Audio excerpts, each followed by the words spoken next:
നമസ്കാരം. നിയമസഭാ ഇലക്ഷൻ നടക്കാൻ ഇനി വെറും 7 മാസങ്ങളാണുള്ളത്. അടുത്ത വർഷം മാർച്ച് ഏപ്രിൽ മാസത്തിൽ കേരളത്തിലെ നിയമസഭാ ഇലക്ഷൻ നടക്കും. ഇപ്പോൾ ഓഗസ്റ്റ് മാസം അവസാനിക്കാറായി. ഇനി വെറും 7 മാസങ്ങൾക്കുള്ളിൽ കേരളത്തിൽ എന്താണ് നടക്കാൻ പോകുന്നത്? കഴിഞ്ഞ 9.5 വർഷമായി ഇവിടെ ഭരിച്ചുകൊണ്ടിരിക്കുന്നത് പിണറായി വിജയനാണ്. അദ്ദേഹം ഭയങ്കര ഭാഗ്യവാനാണ് എന്നുള്ള കാര്യത്തിൽ യാതൊരു സംശയവുമില്ല. അതേപോലെ തന്ത്രജ്ഞനുമാണ്, ചാണക്യനാണ് എന്ന് യാതൊരു സംശയമില്ലാതെ നമുക്ക് പറയാൻ പറ്റും. ഏത് തന്ത്രം ഉപയോഗിച്ചിട്ടാണെങ്കിലും അധികാരം പിടിച്ചെടുക്കാൻ ഇദ്ദേഹത്തെ പോലെ കഴിവുള്ള ഒരാൾ, ജനങ്ങളെ പറ്റിക്കാൻ കഴിവുള്ള ഒരാൾ കേരളത്തിൽ ഉണ്ടായിട്ടില്ല എന്നുള്ളതാണ് സത്യം. കാരണം ഒരു മാഫിയ തലവൻ, അഴിമതി വീരൻ, തട്ടിപ്പ് വീരൻ എങ്ങനെ ഒരു മുഖ്യമന്ത്രി സ്ഥാനത്തിരുന്നു കൊണ്ട് ഈ കേരളത്തിലെ ജനങ്ങളെ ഇത്രയും കാലം പറ്റിച്ച് സുഖമായി ജീവിക്കുന്നു, എന്നിട്ട് അദ്ദേഹത്തിൻ്റെ കുടുംബത്തെ നന്നാക്കുന്നു, അതേപോലെ അദ്ദേഹത്തിന് ഗുണ്ടാ മാഫിയയ്ക്ക് പണമുണ്ടാക്കി കൊടുക്കുന്നു, അങ്ങനെ കേരളത്തെ മുച്ചൂട് നശിപ്പിക്കുന്നു എന്നുള്ളത് അദ്ദേഹം തെളിയിച്ചിരിക്കുകയാണ്. 2016 അദ്ദേഹം ഇലക്ഷന് ജയിക്കാൻ കാരണം ഉമ്മൻചാണ്ടിക്കെതിരെ സരിതയെ കൊണ്ടിറക്കി അങ്ങനെ ഒരു കള്ളപ്പരാതി ഉണ്ടാക്കി അദ്ദേഹം ലൈംഗിക പീഡനം നടത്തി എന്ന് പറഞ്ഞൊരു കഥ ഉണ്ടാക്കിയിട്ടാണ്. അങ്ങനെയാണ് ആര് വിജയിച്ചത്? ഉമ്മൻചാണ്ടിയെ തോൽപ്പിച്ചുകൊണ്ട് അന്നത്തെ വികസന രാഷ്ട്രീയത്തിൻ്റെ വ്യക്താവായ വികസന നായകനായ ഉമ്മൻചാണ്ടിയെ തോൽപ്പിച്ചുകൊണ്ട് കേരളത്തിൽ അധികാരത്തിലെത്തിയത്. എന്നാൽ 2021 വേറൊരു അന്തരീക്ഷമായിരുന്നു. കേരളത്തിലെ എല്ലാ രാഷ്ട്രീയ പാർട്ടികൾക്കും പ്രവർത്തകർക്ക് പുറത്തിറങ്ങി പ്രവർത്തിക്കാൻ പറ്റാത്ത വിധമുള്ള ഒരു അന്തരീക്ഷമായിരുന്നു. കോവിഡ് കാലത്ത് കിറ്റും പെൻഷനും കൊടുത്ത് അത് തൻ്റെ മികവാണ്, താൻ ദൈവമാണ് എന്നുള്ള രൂപത്തിൽ കാരണഭൂതനായി മാറിയിരിക്കുന്നു എന്ന് പറഞ്ഞുകൊണ്ട് ദിവസേന ഒറ്റയ്ക്ക് TV-യിൽ പ്രത്യക്ഷപ്പെടുകയും തനിക്കിഷ്ടപ്പെട്ട ആളുകളെ കൊണ്ട് ചോദ്യം ചോദിപ്പിക്കുകയും ബാക്കിയല്ലാത്ത ആൾക്കാരെ അടിച്ച് നിരമ്പരിശരാക്കുകയും അങ്ങനെ ജനങ്ങളുടെ ഇടയിൽ അദ്ദേഹം വലിയ മഹാനാണ്, കാക്കയ്ക്കും പൂച്ചയ്ക്കും അങ്ങനെ പക്ഷിമൃഗാദികൾക്കും അതേ പ്രകൃതിക്കും ഒക്കെ ചെയ്യണ്ട എന്ന് പറഞ്ഞ ക്ലാസ് എടുക്കലായിരുന്നു ഡെയിലി അദ്ദേഹത്തിൻ്റെ ജോലി. മാത്രമല്ല ആ സമയത്ത് പുറത്തിറങ്ങി പ്രവർത്തിക്കാൻ പറ്റാത്തതുകൊണ്ട് കിറ്റും പെൻഷനും കിട്ടിയത് വലിയൊരു ആശ്വാസമായി മാറി ജനങ്ങൾക്ക്. പ്രത്യേകിച്ചും 2 മാസത്തെ പെൻഷനാണ് അവസാനം കൊടുത്തത്. 5 പൈസ കയ്യിലില്ല സമയത്ത്, ജോലിയില്ലാ സമയത്ത് 10-50 ലക്ഷം പേർക്ക് അങ്ങനെ കിട്ടുമ്പോൾ തീർച്ചയായും അവർ വോട്ട് ചെയ്തു പോകും, അവർ ദൈവത്തെ പോലെ കരുതും. അതുതന്നെയാണ് 2021 98 സീറ്റോട് കൂടിയിട്ട് LDF അധികാരത്തിൽ വന്നത്. അത് ചതിയുടെ ഒരു കഥയാണ് പിന്നീട് നടന്നത്. ജനങ്ങൾക്ക് മനസ്സിലായി ഇത്രയും ചതിയനായ ഒരാൾ കേരള രാഷ്ട്രീയത്തിൽ ഉണ്ടായിട്ടില്ല. 2016 അധികാരത്തിൽ വരുമ്പോൾ വെറും 98,000 കോടി രൂപയായിരുന്നു കേരളത്തിൻ്റെ കടം. ഇപ്പോൾ 6 ലക്ഷം കോടിയായി മാറിയിരിക്കുകയാണ്.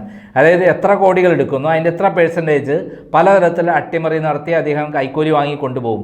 വിദേശത്ത് പിണറായി വിജയൻ്റെ ഇപ്പോഴത്തെ ആസ്തി എന്ന് പറയുന്നത്, കള്ളപ്പണ നിക്ഷേപണം എന്ന് പറയുന്നത്, മകളുടെയും മകൻ്റെയും പേരിൽ ഭാര്യയുടെയും പേരിലൊക്കെ നിക്ഷേപിച്ചിട്ടുള്ളത് ഏകദേശം 50,000 കോടി രൂപയാണെന്നുള്ള ഞെട്ടിക്കുന്ന വിവരങ്ങളാണ് പുറത്തു വരുന്നത്. ഇതിൻ്റെ ഇടയിലാണ് ഇപ്പോൾ ഇലക്ഷൻ നടന്നാൽ ആര് വിജയിക്കും എന്നുള്ളതിനെക്കുറിച്ചുള്ള ഒരു വാർത്ത പുറത്തു വന്നിരിക്കുന്നത്. പിണറായി വിജയന് തന്നെ എല്ലാ മാസവും കേരളത്തിലെ പല കാര്യങ്ങളെക്കുറിച്ചും റിപ്പോർട്ട് ഇൻ്റലിജൻസ് കൊടുക്കുക. അതിലെ ഏറ്റവും പ്രധാനപ്പെട്ട ഇൻ്റലിജൻസ് റിപ്പോർട്ടാണ് ഇപ്പോൾ പുറത്തു വന്നിരിക്കുന്നത്. അതിൽ പറഞ്ഞിരിക്കുന്നത് 106 സീറ്റോടുകൂടി UDF അധികാരത്തിൽ വരും. അതേപോലെ 5 സീറ്റ് BJP കിട്ടും, 29 സീറ്റ് LDFന് കിട്ടും എന്നുള്ളതാണ്. അതായത് 29 സീറ്റിലേക്ക് LDF ഇല്ലാതാകും. അതേപോലെ 5 സീറ്റിൽ BJP വിജയിക്കും. BJP അക്കൗണ്ട് തുറക്കും. 1 അല്ല 2 അല്ല 5 സീറ്റോട് അക്കൗണ്ട് തുറക്കും. 106 സീറ്റോട് കൂടിയിട്ട് UDF അധികാരത്തിൽ വരും എന്നുള്ളതാണ്.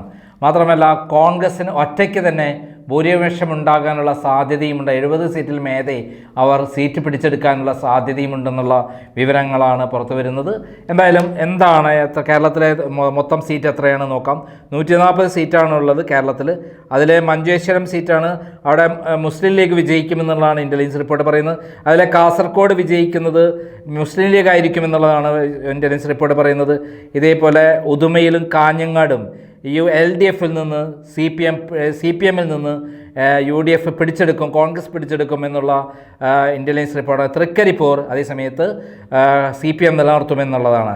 ഇതേപോലെ തന്നെയാണ് കണ്ണൂരിലെ മൊത്തം സീറ്റ് എന്ന് പറയുന്നത് 11 സീറ്റാണ്. അതിൽ പയ്യന്നൂരും കല്യാശ്ശേരിയും തളിപ്പറമ്പും മാത്രമാണ് ഇത്തവണ CPM നിലനിർത്തുക. ബാക്കി 8 സീറ്റിലും UDF വലിയ മുന്നേറ്റം നടത്തുമെന്ന്, വിജയിക്കുമെന്നുള്ള വിവരമാണ് ഇപ്പോൾ ഇൻ്റലിജൻസ് കൊടുത്തത്. ഇരിക്കൂർ, അഴീക്കോട്, കണ്ണൂർ, ധർമ്മടം എന്ന് പറഞ്ഞാൽ 58,000 വോട്ടിന് ജയിച്ച സ്ഥലമാണ്. ഇതേപോലെ തലശ്ശേരിയും മട്ടന്നൂരും അങ്ങോട്ടും ഇങ്ങോട്ടും ആവാം എന്നുള്ളത് പറയുന്നുണ്ട്. അങ്ങനെ നോക്കുമ്പോഴും നമുക്ക് മട്ടന്നൂർ ഒരു സീറ്റ് മട്ടന്നൂർ LDFന് കൊടുക്കാം, തലശ്ശേരി വേണമെങ്കിൽ UDFന് കൊടുക്കാം. ധർമ്മടത്ത് പിണറായി വിജയൻ 58,000 വോട്ടിന് ജയിച്ച ധർമ്മടത്ത് ഇത്തവണ UDF വിജയിക്കുമെന്നുള്ളതാണ് ഞെട്ടിക്കുന്ന റിപ്പോർട്ട്.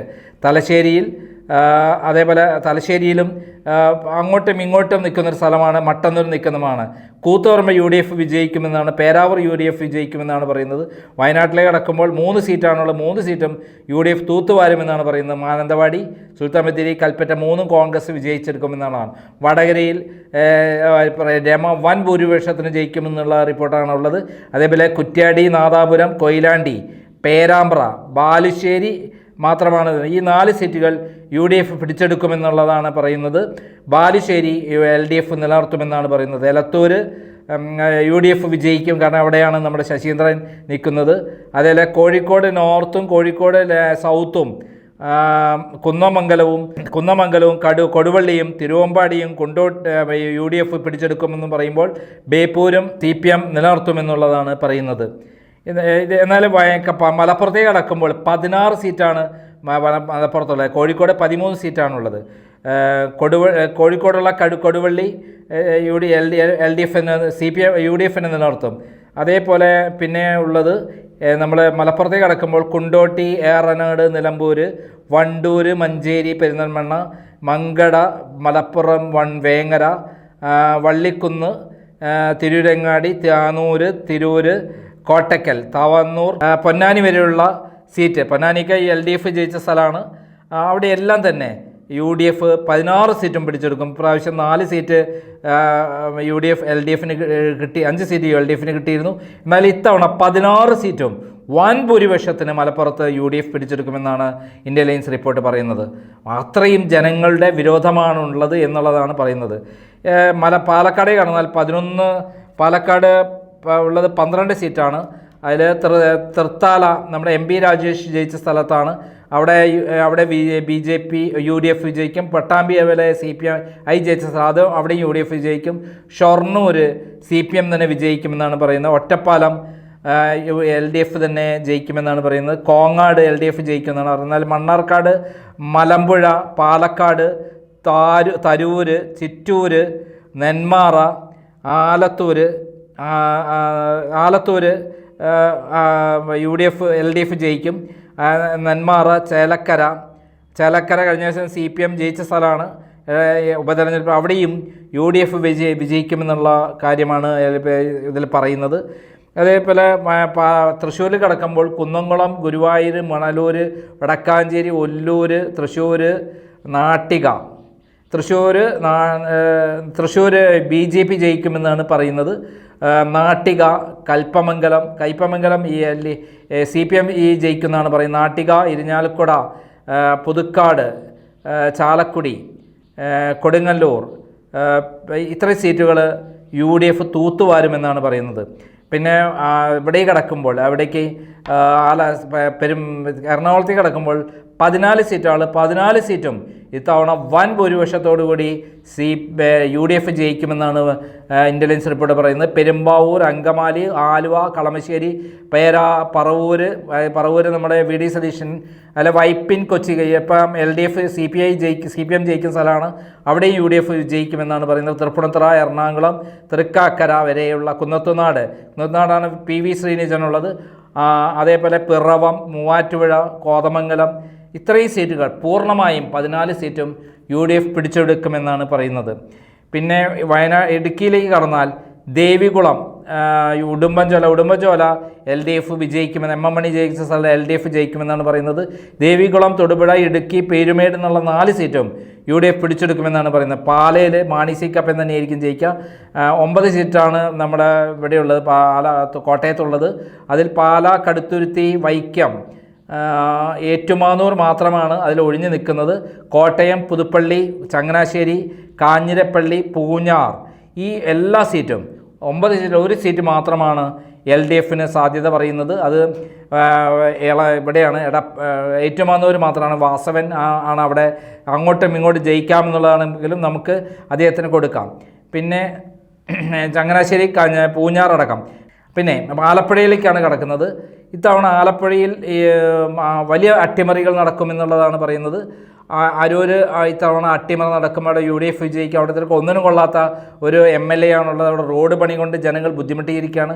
ചേർത്തല ഇത്തവണ UDF പിടിച്ചെടുക്കും. ആലപ്പുഴ UDF പിടിച്ചെടുക്കും. അമ്പലപ്പുഴ അവിടെ ഇത്തവണ UDF പിടിച്ചെടുക്കും. അതേപോലെ കുട്ടനാട് UDF പിടിച്ചെടുക്കും. ഹരിപ്പാട് UDF തന്നെ വിജയിക്കും. കായംകുളത്ത് അവിടെ BJP വിജയിക്കാൻ സാധ്യതയുണ്ടെന്നാണ് പറയുന്നത്. മാവേലിക്കര UDF പിടിച്ചെടുക്കും. ചെങ്ങന്നൂർ UDF പിടിച്ചെടുക്കും. ചെങ്ങന്നൂർ വരെയുള്ള 9 സീറ്റിൽ 7 സീറ്റുകൾ ആര് ജയിക്കും? UDF വിജയിക്കും. 2 സീറ്റിൽ ഇവർ ജയിക്കുമെന്നാണ് പറയുന്നത്. തിരുവല്ല, റാന്നി, തിരുവല്ലയിൽ LDF ജയിക്കുമെന്നാണ് പറയുന്നത്. റാന്നി, ആറന്മുള, കോന്നി, അടൂർ ഈ 4 സീറ്റുകൾ UDF പിടിച്ചെടുക്കുമെന്നാണ്. പത്തനംതിട്ടയിൽ 5 സീറ്റിൽ 4 സീറ്റ് UDF പിടിച്ചെടുക്കുമെന്നാണ് പറയുന്നത്. പിന്നെ കൊല്ലത്തെ നടക്കുമ്പോൾ കരുനാഗപ്പള്ളി, ചവറ, കുന്നത്തൂർ, കൊട്ടാരക്കര, പത്തനാപുരം LDF പിടിച്ചെടുക്കുമെന്നാണ് പറയുന്നത്.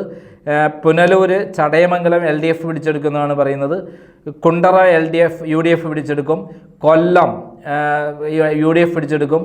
ഇരവിപുരം അവിടെ LDF ജയിക്കുമെന്നാണ് പറയുന്നത്. ചാത്തന്നൂർ UDF പിടിച്ചെടുക്കുമെന്നാണ് പറയുന്നത്. ഇപ്പോൾ അവിടെയുള്ള 12 സീറ്റിൽ 9 സീറ്റും UDFനും 3 സീറ്റ് LDFനും കിട്ടുമെന്നാണ് പറയുന്നത്. ചാത്തന്നൂർ ചിലപ്പോൾ BJP വിജയിക്കാനും സാധ്യതയുണ്ടെന്ന് പറയുന്നുണ്ട്. പിന്നെ തിരുവനന്തപുരത്തേക്ക് കടക്കുമ്പോൾ വർക്കലയിൽ LDF ജയിക്കുമെന്നാണ് പറയുന്നത്. ആറ്റിങ്ങൽ BJP വിജയിക്കുമെന്നാണ് പറയുന്നത്. ചിറയിൻകീഴ് CPM ജയിക്കുമെന്നാണ് പറയുന്നത്. നെടുമങ്ങാട്, വാമനപുരം, കഴക്കൂട്ടത്തെ BJPക്കാണ് സാധ്യത എന്നാണ് പറയുന്നത്. വട്ടിയൂർക്കാവ് UDF വിജയിക്കും. തിരുവനന്തപുരം, നേമം BJP ജയിക്കാൻ സാധ്യതയുണ്ടെന്ന് പറയുന്നു. അരുവിക്കര, പാറശാല, അതേപോലെ കാട്ടാക്കട LDF ജയിക്കുമെന്ന് പറയുന്നു. കോവളം UDF വിജയിക്കുമെന്ന് പറയുന്നു.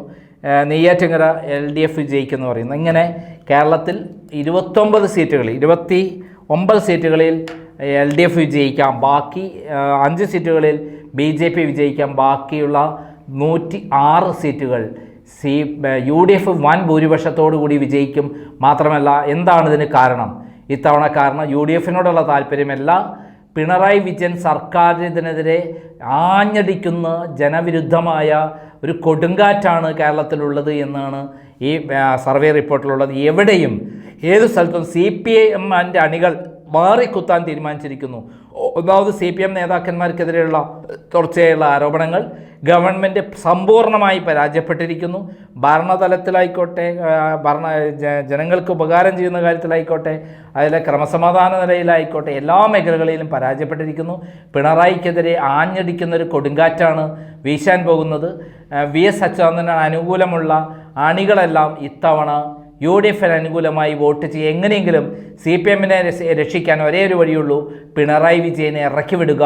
അല്ല എങ്കിൽ CPM ഇല്ലാതാകുമെന്നുള്ള കൃത്യമായുള്ള അറിവോട് കൂടിയിട്ടാണ് ഇത്തവണ UDFന് അനുകൂലമായി വോട്ട് ചെയ്യുന്നത് എന്നുള്ളതാണ്. UDF ഏറ്റവും ചുരുങ്ങിയത് 50%-ലധികം വോട്ട് നേടി വിജയിക്കാൻ സാധ്യതയുണ്ട്. BJPക്ക് 12%-ഓളം വോട്ട് കിട്ടാൻ സാധ്യതയുണ്ട്. ഒരു 35%-ലേക്ക് 56%-ലേക്ക് LDF കൂപ്പുകുത്തുമെന്നുള്ളത് കൂടിയാണ് ഈ ഇൻ്റലിജൻസ് റിപ്പോർട്ടിൽ പറയുന്നത്. എന്തായാലും ഇതെല്ലാം സത്യമാവാനാണ് സാധ്യത. ഇന്നത്തെ സ്ഥിതി അതാണ്. കേരളം എവിടെ നോക്കിയാലും അഴിമതി. പിണറായി വിജയന് സ്വന്തം മകളുടെയും മകൻ്റെയും കാര്യം നോക്കിയാൽ മതി. വിദേശത്തേക്ക് കട്ടുമുടിച്ച് പണം കൊണ്ടുപോകുക എന്നുള്ളതാണ് പണി. മന്ത്രിമാരെല്ലാം പരാജയപ്പെട്ടിരിക്കുന്നു. വീണ ജോർജ് കേരളം കണ്ട ഏറ്റവും അധമയായ, ഏറ്റവും കഴിവുകെട്ട ഒരു മന്ത്രിയായി തുടരുന്നു. അവരെപ്പറ്റി ദിവസേന വാർത്തകൾ വരികയാണ്. ആരോഗ്യ വകുപ്പാണ് കഴിഞ്ഞ തവണ 2021 ഇലക്ഷനിലെ LDFനെ വിജയിപ്പിച്ചതെങ്കിൽ ഇത്തവണ പരാജയപ്പെടുത്തുന്നതിൽ ഏറ്റവും മുൻപന്തിയിൽ നിൽക്കുന്നത് ചുക്കനും ചുണ്ണാമ്പിനും കൊള്ളാത്ത ആരോഗ്യമന്ത്രി വീണ ജോർജിൻ്റെ കഴിവുകേടാണ്. പിന്നെ അബ്ദുറഹിമാൻ വളരെ മോശമാണ്. ശിവൻകുട്ടിയുടെ ഡിപ്പാർട്ട്മെൻറ്റ് വളരെ മോശമാണ്. അതേപോലെ തന്നെ ഏറ്റവും മോശമാണ് നമ്മുടെ MB രാജേഷിൻ്റെ സ്ഥിതി. ഇതേപോലെ തന്നെയാണ് അഴിമതിയിൽ മുങ്ങിക്കുളിക്കുന്ന മറ്റു വകുപ്പ്, വ്യവസായ വകുപ്പ് എല്ലാം കുളിച്ച് നിൽക്കുന്നു. കളമശ്ശേരിയിൽ നിന്ന് ഇത്തവണ രാജേഷ് ദയനീയമായി പരാജയപ്പെടുമെന്നുള്ളതാണ് പുറത്ത് വരുന്ന ഇതിനകത്ത് ഇൻ്റലിജൻസ് റിപ്പോർട്ട് പറയുന്നത്. കാരണം അവിടെ മത്സരിക്കാൻ പോകുന്നത് DCC പ്രസിഡന്റ് മുഹമ്മദ് ഷിയാസ് ആയിരിക്കുമെന്നുള്ള വാർത്തകൾ വരുന്നുണ്ട്. എന്തായാലും കേരളത്തിൽ കൃത്യമായിട്ടുള്ള ഒരു അവലോകനമാണ് ഇപ്പോൾ വന്നിരിക്കുന്നത്. കേരളം എല്ലാ മേഖലകളിലും പരാജയപ്പെട്ട് എങ്ങനെയെങ്കിലും ഈ പിണറായി വിജയനെ ഓട്ടിച്ചില്ലെങ്കിൽ കേരളം തകർന്നു പോകും എന്നുള്ളതാണ് ജനങ്ങൾ വിശ്വസിക്കുന്നത്. നന്ദി, നമസ്കാരം.